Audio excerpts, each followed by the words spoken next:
Eyewitness News continues tracking Arthur this 4th of July morning. Cape Cod residents and many summer vacationers preparing themselves for the arrival of Hurricane Arthur today as the area remains under a tropical storm watch.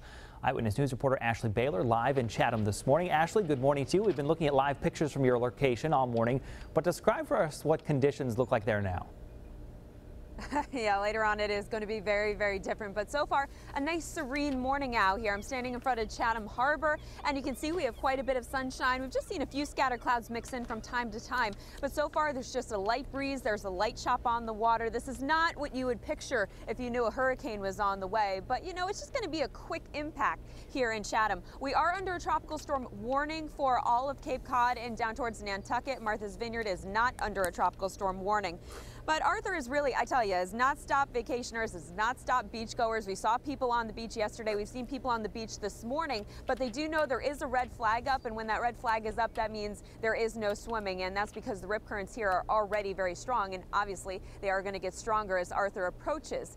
Now, Arthur is expected to pass just southeast of Nantucket, about 100 miles southeast of Nantucket, later on between about 7 o'clock tonight and 10 o'clock. So that's when we're going to start to tap into some of those heavier rain bands, and we could see about 2 to 4 inches of rain here in Chatham, along with sustained winds of about 35 to 50 miles per hour. Now, once the storm passes, the only thing they'll have to contend with here at the Cape this weekend is the high surf and obviously the strong rip currents. So if you are heading to the beach, that's the only thing you'll have to really think about if you are going into the water. But as I said before, nothing has stopped anybody from coming to the Cape. It was definitely a task and a half getting over the Bourne and the Sagamore Bridge, and people are excited. There's going to be a parade here on Main Street in Chatham at 10 o'clock, and that's the question everybody's been asking. Is the parade going to be okay? And yes, the parade is going to be okay, and once Arthur moves through, it's going to be a beautiful Cape Cod weekend. Reporting from Chatham, I'm meteorologist Ashley Baylor.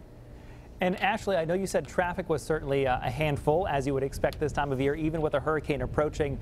Any signs of people who are full-time residents boarding up their houses, getting ready for high winds and surf there? No, not at all. You know, I would have expected at least some people to say, yeah, we're going to leave because it's not going to be great, but I have not seen any houses boarded up. Every single person I've talked to says, no, it's going to turn out to be a nice weekend. So I think they're just going to kind of get through the few hours that Arthur will impact them here, and then they're going to look forward to plenty of sunshine for Saturday and Sunday, but no signs of anybody really being scared of Arthur. Ashley, our thanks to you this morning, live from Chatham, with a look at what situation looks like there. Meteorologist Pete Mangione, meanwhile, is tracking the course of this storm, of course, because we expect to feel some impacts from it as it makes its way north.